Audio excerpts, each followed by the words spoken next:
Hi friends, welcome to my channel. ನಾನಿವತ್ತು ಒಂದು ಹಣ್ಣನ್ನು ನಿಮಗೆ ತೋರಿಸೋಣ ಅಂತ ಬಂದಿದ್ದೀನಿ. ಕೆಲವರಿಗೆ ಇದು ಯಾವ ಹಣ್ಣು ಏನು ಅಂತ ಗೊತ್ತಿರುತ್ತೆ, ಆದರೆ ನನ್ನ ಹಾಗೆ ತುಂಬ ಜನರಿಗೆ ಇದು ಗೊತ್ತಿರಲ್ಲ ಅನ್ನೋ ಒಂದೇ ಒಂದು ರೀಸನ್ಗೆ ನಾನು ಈ ವಿಡಿಯೋ ಮಾಡ್ತಾ ಇರೋದು. ಈ ಹಣ್ಣನ್ನು ನನ್ನ ತಂಗಿ ನನಗೆ ತಂದುಕೊಟ್ಟಿರೋದು. ಸೊ ಇದನ್ನು ನಾನು ಮೊದಲು ನೋಡಿ ಇರಲಿಲ್ಲ. ನಿಮಗೆ ಸ್ವಲ್ಪ ನೋಡೋಕ್ಕೆ ಇದು ಬೋರೆ ಹಣ್ಣು ಥರ ಕಾಣಿಸುತ್ತೆ, ಮತ್ತು ನೋಡೋಕ್ಕೆ ದ್ರಾಕ್ಷಿ ಗೊಂಚಲಿನ ರೀತಿ ಇರೋದ್ರಿಂದ ಇದು ಏನಿರ್ಬೋದು ಅನ್ನೋ ಒಂದು ಕುತೂಹಲ ಖಂಡಿತ ಇರುತ್ತೆ.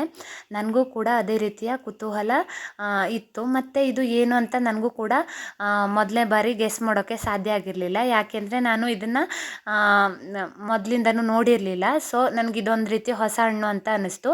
ಹಾಗಾಗಿ ನಾನು ಇದನ್ನು ವಿಡಿಯೋ ಮಾಡ್ತಾಯಿದ್ದೀನಿ.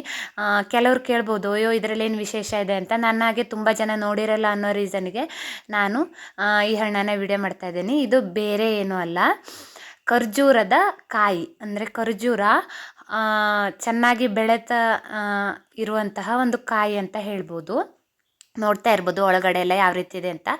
ಇದನ್ನು ಕಾಯಿನೂ ಕೂಡ ತಿಂತಾರಂತೆ. ನಾನು ಕೂಡ ಟೇಸ್ಟ್ ಮಾಡಿ ನೋಡಿದೆ, ತುಂಬಾ ಚೆನ್ನಾಗಿತ್ತು ಮತ್ತು ತುಂಬ ಸ್ವೀಟಾಗಿತ್ತು. ಇದು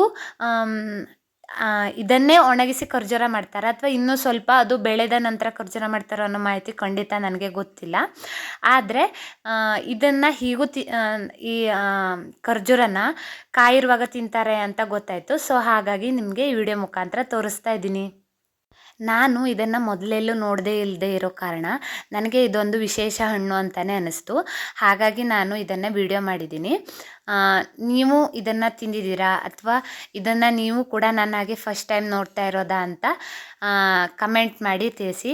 ನಿಮಗೆ ಇದೇ ರೀತಿಯ ಯೂಸ್ಫುಲ್ ವಿಡಿಯೋಗಳು ನನ್ನ ಚಾನಲಲ್ಲಿ ಸಿಗುತ್ತೆ. ನಾನು ವ್ಲಾಗ್ಸ್ ಆಗಿರ್ಬೋದು, ಅಡುಗೆ ವಿಡಿಯೋಗಳಾಗಿರ್ಬೋದು, ಹಾಗೆ ಹಾಡುಗಳಾಗಿರ್ಬೋದು ನನ್ನ ಚಾನಲಲ್ಲಿ ನೋಡೋಕ್ಕೆ ಸಿಗುತ್ತೆ. ನಿಮಗೆ ಅದೆಲ್ಲ ನೋಡಬೇಕು ಅಂದರೆ ನನ್ನ ಚಾನಲನ್ನು ಸಬ್ಸ್ಕ್ರೈಬ್ ಮಾಡಿ. Thanks for watching.